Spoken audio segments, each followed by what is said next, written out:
કુલમનો નિયમ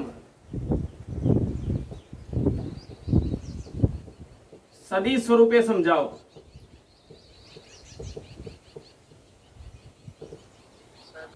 ધ્યાન આપજો. અહીંયા બે વિદ્યુત ભારો છે Q1 અને બીજો વિદ્યુત ભાર છે Q2.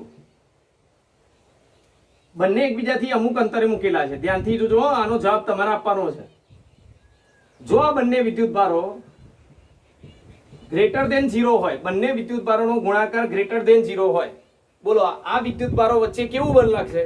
આકર્ષી પ્રકારનું બળ લાગશે કે અપાકર્ષી પ્રકારનું બળ લાગશે?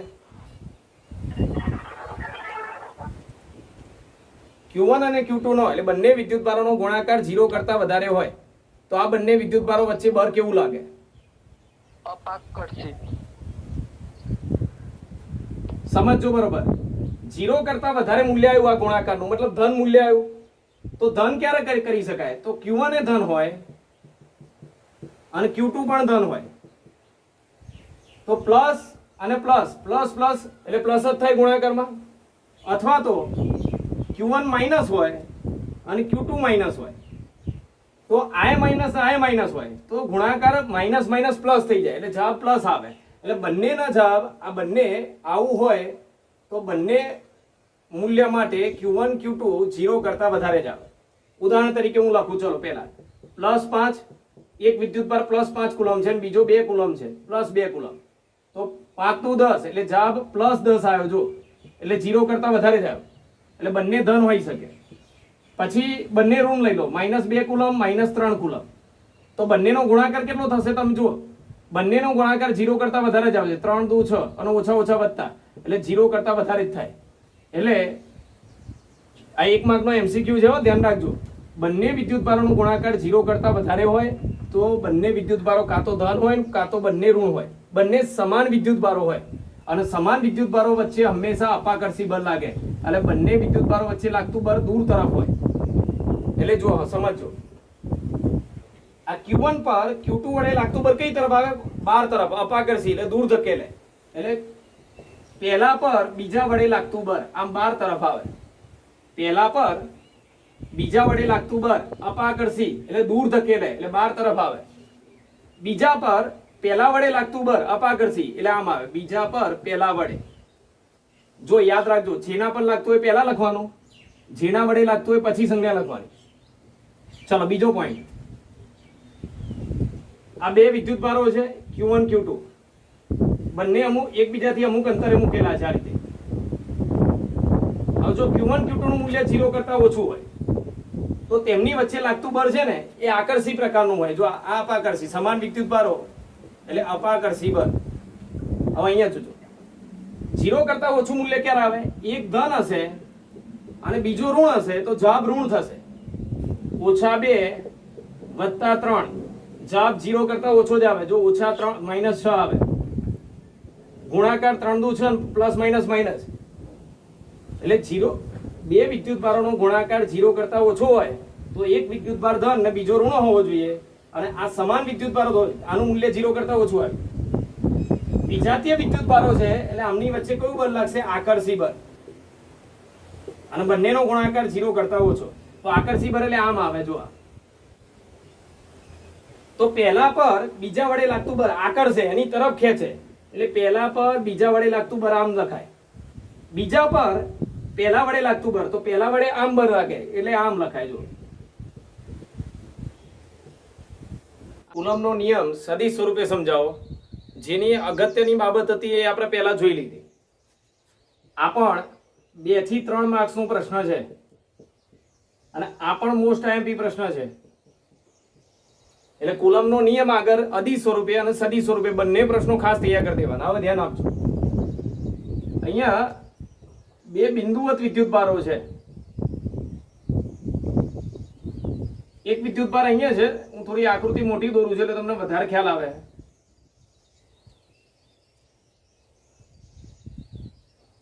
એક બિંદુવત વિદ્યુત ભાર Q1 છે અને બીજો બિંદુવત વિદ્યુત ભાર Q2 છે. હવે આ ઉગમ બિંદુથી બંનેના સ્થાન સદિશ R1 અને R2 છે. અહીંયા લખાય, તમારે લખવું હોય તો ઉગમ બિંદુથી આકૃતિમાં દર્શાવ્યા પ્રમાણે બે બિંદુવત વિદ્યુતભારો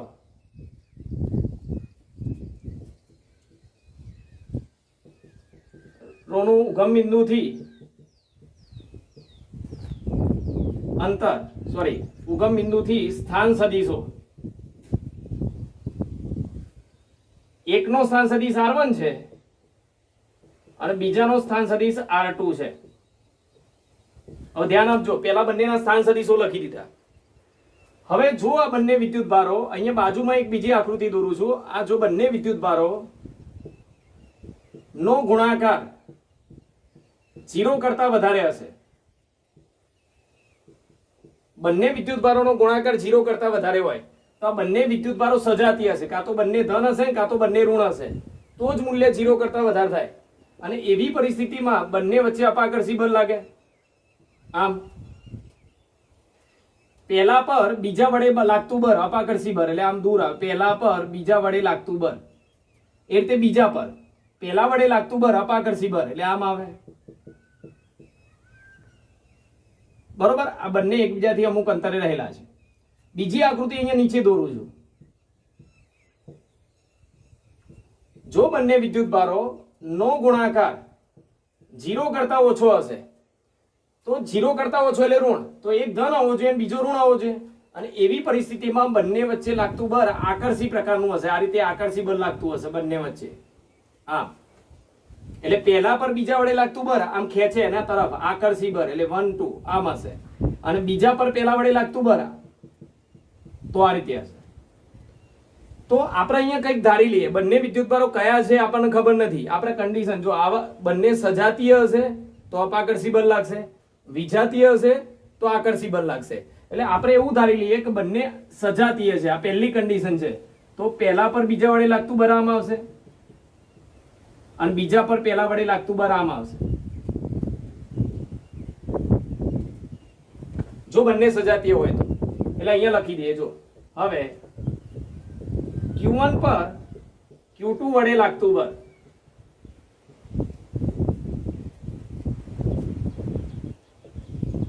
અહીંયા આકૃતિમાં આપણે દર્શાવી દીધું. જો Q1 પર Q2 વડે લાગતું બળ તો કેટલું છે, F12 સદિશ છે, તથા Q2 પર Q1 વડે લાગતું બળ F21 સદિશ છે.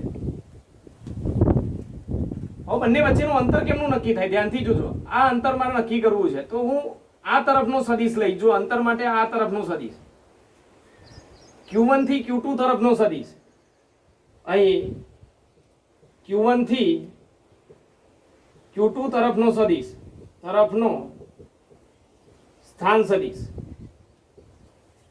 તો જો યાદ કરો 11 માં એક નિયમ હતો, આ ધારો કે R1 છે, R2 છે, તો જ્યારે પહેલાથી બીજા તરફનો સદિશ દોરીએ એટલે આ તફાવત આપે, આ બંનેનો તફાવત આપે. અને તફાવતને કેમનું લખાય, અંતિમ માઇનસ જેના તરફ જતો હોય એમાંથી જેના તરફથી ગયો હોય એ બાદ કરવાનો. આને લખાય R21 સદિશ, R21 એટલે R2 માઇનસ R1.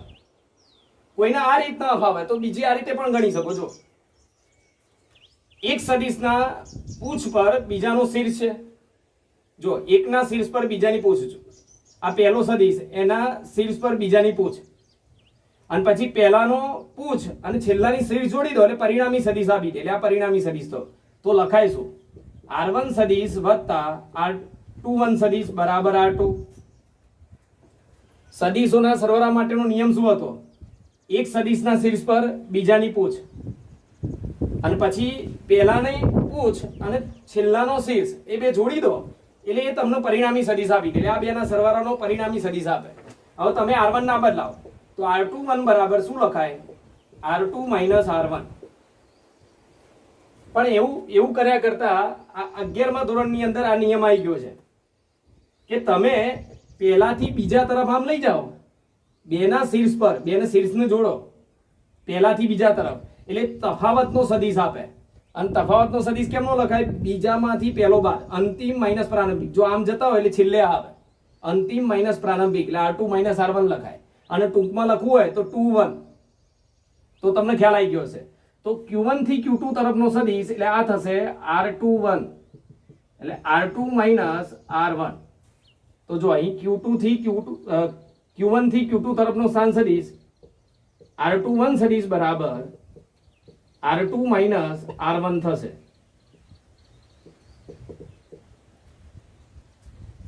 ચલો હવે આગળ એ જ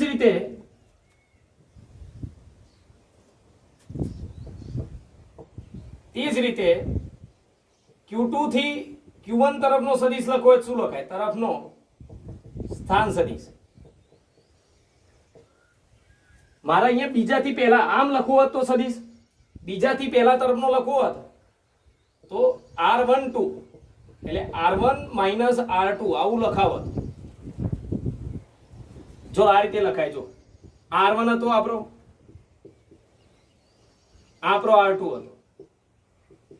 હવે તમે આમ સદિશ લેવા માંગતા હોય એટલે બીજાથી પહેલા તરફનો સદિશ, તો આ તફાવતનો સદિશ કહેવાય. બેના શીર્ષ જોડે એટલે તફાવતનો સદિશ આપે. અને કયો લખાય? અંતિમમાંથી પ્રારંભિક બાદ આમ લખાય. આને કહેવાય R12. જેના તરફનો હોય પહેલા, જેનાથી જતો હોય પછી. ચલો તો બંને સદિશ લખી દીધા. હવે જો હું આ સદિશ જે લખ્યો એ તો આમ આવે, એ આના વિરુદ્ધ થાય. આ 21 છે એની વિરુદ્ધ R12 થાય. આમ એટલે R12 છે એ R21 નો વિરુદ્ધ થાય એટલે માઇનસ. જો મૂલ્યમાં તો બંને સરખા થાય, બંનેનું અંતર તો આટલું જ થાય, પણ 21 આમ છે અને 12 આમ છે એટલે 12 છે એટલે 21 ની વિરુદ્ધ છે માટે માઇનસ લખાય. આ રીતે લખી શકાય. આપણે એકની જ લખવાની છે. ચલો તો ફરીથી એકવાર ધ્યાન આપજો. છેલ્લું સ્ટેપ છે એટલે આ પ્રશ્ન પૂરો થઈ જશે. આપણે શું કર્યું? 2 કુલમનો નિયમ સદિશ સ્વરૂપે સમજાવવો છે. તો એના માટે 2 વિદ્યુતભારો લઈ લીધા. આ 2 વિદ્યુતભારોનું ઉગમ બિંદુથી સ્થાન સદિશ R1 અને R2 છે એટલે બંનેના સ્થાન સદિશ R1 R2 છે લખી નાખ્યો. પછી પહેલા પર બીજા વડે લાગતું બળ. તો અહીંયા એવું ધારી લીધું કે બંને વિદ્યુતભારો સજાતીય હશે. સજાતીય હશે તો અપાકર્ષી બળ લાગે આ પ્રમાણે બતાવાય. વિજાતીય વિદ્યુતભારો હોય તો આકર્ષી હોય તો આ પ્રકારે બળ બતાવાય. આપણે ધારવાનું છે એટલે ધાર્યું આપણે કયું? સજાતીય બળ છે એટલે પહેલા પર બીજા વડે લાગતું બળ F12 બહાર તરફ, અને બીજા પર પહેલા વડે લાગતું બળ અપાકર્ષી બળ એટલે બહાર તરફ. એટલે બંને બળ બતાવી દીધા. પહેલા સ્થાન સદિશ બતાવ્યા, પછી બળ બતાવ્યા, અને પછી છેલ્લે પહેલાથી બીજા તરફનો સ્થાન સદિશ, બીજા તરફનો એટલે 2 માઇનસ 1. એ રીતે પહેલા તરફનો સદિશ તો 1 માઇનસ 2, અને R12 એ 21 ની વિરુદ્ધ છે એટલે માઇનસ લખાય. અને હવે છેલ્લું સ્ટેપ ધ્યાન આપજો. હવે એકમ સદિશ લખવો હોય શું લખાય? હવે એકમ સદિશ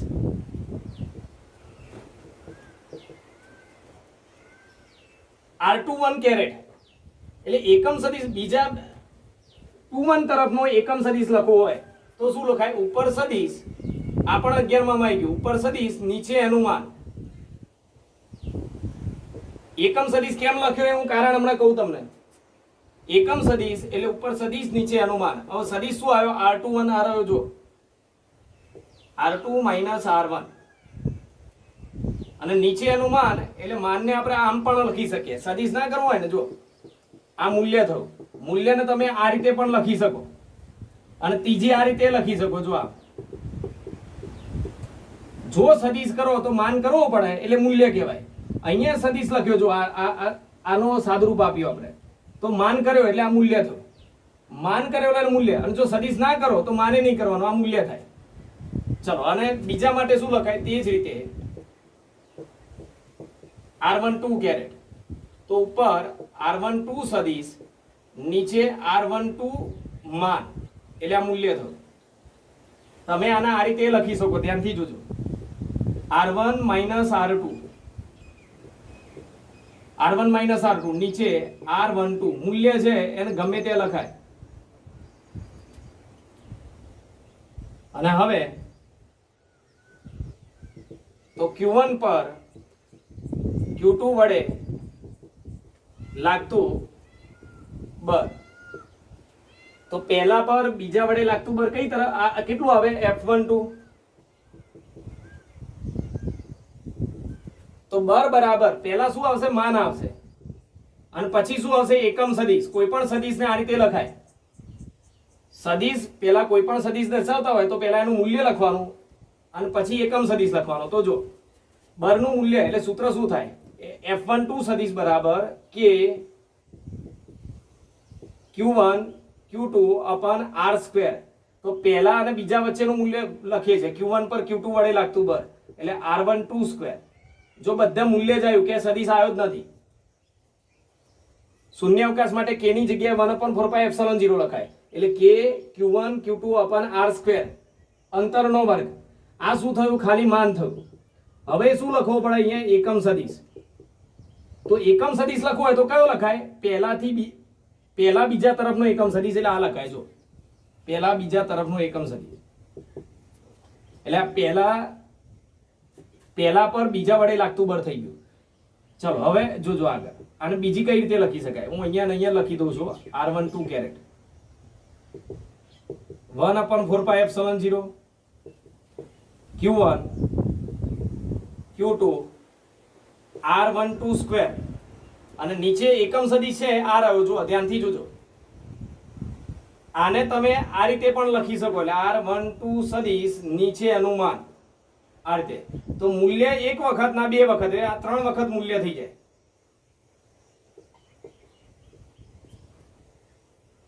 ફરીથી જુઓ એકવાર.